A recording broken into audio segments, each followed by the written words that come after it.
पूर्व गरौठा विधायक दीप नारायण सिंह यादव के नेतृत्व में समाजवादी पार्टी के कार्यकर्ताओं ने एसडीएम गरौठा को दिया ज्ञापन।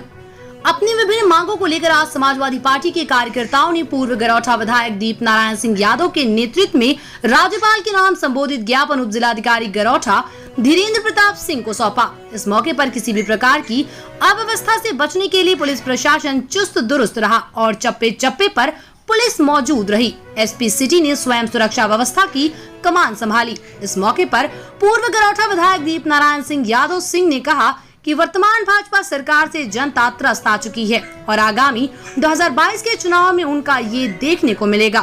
ब्लॉक प्रमुख चुनाव के विषय पर बात करते हुए उन्होंने कहा कि ये चुनाव भाजपा नहीं जीती है, उसे प्रशासन ने जिताया है। इस मौके पर तिलक चंद अहिरवार, पूर्व एमएलसी राकेश पाल, पूर्व अध्यक्ष जिला पंचायत जनक सिंह गौर, परमानंद कुशवाहा, वरिष्ठ नेता सुधीर जायसवाल, राजेश परिहार, संतोष गेड़ा, महिपत परिहार, अयूब सिद्दीकी, भवन यादव, बाबू यादव, रानू जायसवाल सहित सैकड़ों की संख्या में पार्टी कार्यकर्ता मौजूद रहे।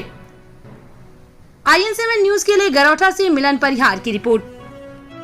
सर, जैसा कि आज आपने तानाशाही सरकार के विरोध में ज्ञापन दिया, यह ज्ञापन क्या है और किस विषय में दिया गया है? देखिए, ज्ञापन के प्रमुख बातों में सबसे पहली बात है जिला पंचायत और ब्लॉक प्रमुख के चुनाव में जिस तरह से पुलिस का इस्तेमाल करके लोकतंत्र की हत्या की है, निंदनीय है। लोगों का भरोसा टूटा है पुलिस के प्रति। सरकार ने अपने छोटे से पदों के लाभ के लिए पुलिस को कार्यकर्ता बना दिया। चौथे स्तंभ का महत्व ही खत्म किया है कार्यपालिका का। मैं कह सकता हूँ ये चिंताजनक है, निंदनीय है। दूसरा है, लड़ाई राजनीति में सिर्फ इतनी सी है कि हम अपनी सरकार के मार्फत लोगों की अध्यक्षता में मदद कैसे करें। सामने समाजवादी पार्टी आपके विकल्प के रूप में थी। पिछले 5 साल पहले समाजवादी पार्टी के राष्ट्रीय अध्यक्ष आदरणीय अखिलेश जी को जब मौका मिला था तो उन्होंने पहले दिन से योजना बनाई कि हम बच्चों की पढ़ाई फीस माफ कैसे करें, उन्हें अच्छी ड्रेस कैसे दें, उनके अच्छे स्कूल कैसे बनाएं। फिर उन्होंने किसान की बेटी पढ़े, उसके लिए कन्या विद्याधन योजना लेकर आए, 1200 करोड़ रुपए किसानों की बेटियों को दे दिए। पेंशन योजना लेकर आए जिससे माताओं बहनों को पेंशन मिलने का इंतजाम पूरे देश में पहली बार हुआ। 55 लाख महिलाओं को पेंशन का इंतजाम करके दिखाया। कैसे किसान के घर में खुशहाली है उसकी कोशिशें हुई। बजट का 70% पैसा गाँव पे खर्च किया। अगर आवास की योजना लेकर आए तो लोहिया आवास लेकर आए, एक अच्छा आवास बने जिससे गरीब किसान के घर में अच्छी से रहने की जिंदगी मिले उसको। मैं कह सकता हूँ जो सूखा पड़ गया बुंदेलखंड में तो पैकेट घर पे भेज दिए, और अब जब सूखा पड़ा, ओलावृष्टि हो गई तो ऐसा मुआवजा दिया जो देश का उदाहरण बन गया। मैं कह सकता हूँ लड़ाई ये थी कि लोगों ने इस उम्मीद के साथ बीजेपी को बनाया था कि उनसे बेहतर काम करेंगे। इनकी सरकार बनने के बाद आज कन्या विद्याधन योजना बंद है। किसानों की बेटियों से कन्या विद्याधन छीन लिया आपने पेंशन योजना छीन ली, आपने आवास योजना छीन ली। आपके पास योजना क्या है? हमारे सरकार के समय में इस विधानसभा को आधार मानो आप, तो देखो एरच का बांध बन रहा था। 100 साल के बाद एक परीक्षा के नीचे बांध बना था। परीक्षा के बाद बंगाली खाड़ी तक कभी बांध नहीं बना। पहली बार एक कोशिश, अच्छी अनोखी कोशिश हुई। हजारों हेक्टेयर जमीन सिंचित होनी थी। 4 साल से उस बांध का काम बंद है। बड़बार को भरने की योजना हम लोग लेकर आए। आज जो सड़क गरौठा आ रही है, ये सड़क का टेंडर कब हुआ था ये पता आप लगा लो। टेंडर किसके समय हुआ, किसने योजना बनवाई? अखिलेश यादव की सरकार के समय हम लोगों ने बनवाई। हम लोगों ने गुरसराय से लेकर मौरानीपुर की सड़क बनाई, हमने गुरसराय से लेकर कोटरा की सड़क बनाई, हमने मोती कटरा का पुल बनाया, हमने कोटरा का पुल बनाया। मैं कहना चाहता हूँ कि लड़ाई ये थी कि हम विकास भी करें, पढ़ाई भी करें। स्वास्थ्य के लिए देखो, आप स्वास्थ्य सेवाओं के बारे में पत्रकार साथी आप जानकारी करो, किस तरह से अपग्रेड किया स्वास्थ्य को। सारी PSC को CSC में तब्दील कर दिया। कैसे स्वास्थ्य अच्छा मिले, कैसे सेवाएं अच्छी मिले। एम्बुलेंस लेकर आए, गरीब आदमी घर पे खड़ा है, बीमार पड़ा है, कोई देखने वाला नहीं है, एम्बुलेंस लेकर आए। मैं कह सकता हूँ मानवीय दृष्टिकोण पे जितने भी फैसले थे वो अपने आप में अनोखे थे।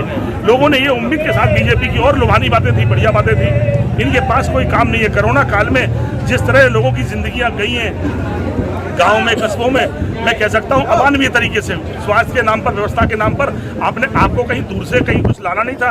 आपको गरीबों के पैसे से उनकी जिंदगी बचाने की कोशिश करनी थी। आपने ना दवाई का इंतजाम किया, ना आपने ऑक्सीजन का इंतजाम किया। मैं कह सकता हूँ जनता में आक्रोश है और ये आक्रोश को छिपाने और दबाने के लिए हर जगह पुलिस का इस्तेमाल कर रहे हैं। आज भी आप देख रहे होंगे रात भर से पुलिस डरा रही है लोगों को कि कोई प्रदर्शन में आएगा बंद कर देंगे, कार्रवाई कर देंगे। मैं उन सभी बहादुर साथियों का हृदय से धन्यवाद दूंगा आज के मौके पर। जो डर गए वो तो घर रह गए, लेकिन जो लड़ने आए थे वो सामने खड़े हैं पुलिस के भी।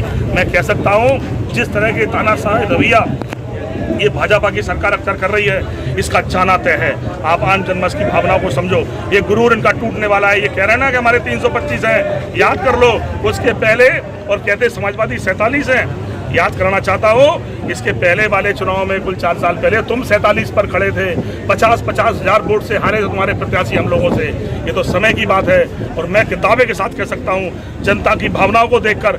और आज तो समाजवादी परिवार में और भी मजबूत लोग शामिल हुए हैं। भाई तिलक चंद अहिरवार जी हमारे बगल में बैठे हैं, मिर्जी साहब बरसों बहुजन समाज के लिए काम किए हैं। हमारे राकेश पाल जी हमारे साथ बैठे हैं, ये पूरे जीवन न केवल पाल समाज के लिए बल्कि पिछड़ों के लिए काम करते रहे हैं। और ये हमारे परमानंद कुशवाहा जी बैठे हैं, समाजवादी आंदोलनों में जेल भी गए हैं। मैं कह सकता हूँ जिस तरह से लोगों का समर्थन मिल रहा है, दुनिया की कोई ताकत अखिलेश यादव को मुख्यमंत्री बनने से अब नहीं रोक सकती। विधायक जी, जैसा कि पुलिस प्रशासन ने ब्लॉक प्रमुख और जिला पंचायत चुनाव में बीजेपी की खुलकर मदद की है, एक प्रकार से पुलिस प्रशासन चुनाव लड़ रहा था, इस विषय में क्या कहेंगे आप? मैं कहूँगा ब्लॉक प्रमुख के चुनाव में जो खुशियाँ और झूठी मना सकते हैं, अगर जनता में इनके बीडीसी जीते होते तो पुलिस का इस्तेमाल नहीं करना पड़ता।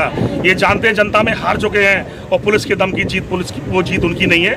उसमें पुलिस नंबर 1 पे हमने पहले भी कहा था, पुलिस जीत गई ब्लॉक प्रमुख का चुनाव, बीजेपी नहीं जीती है। ये झूठी जीत बहुत दिन तक चलने वाली नहीं है। जिस दिन समाजवादी सरकार बनेगी सवेरे ही सब बदल जाने हैं, क्योंकि ये जनता के विश्वास से नहीं बने हैं।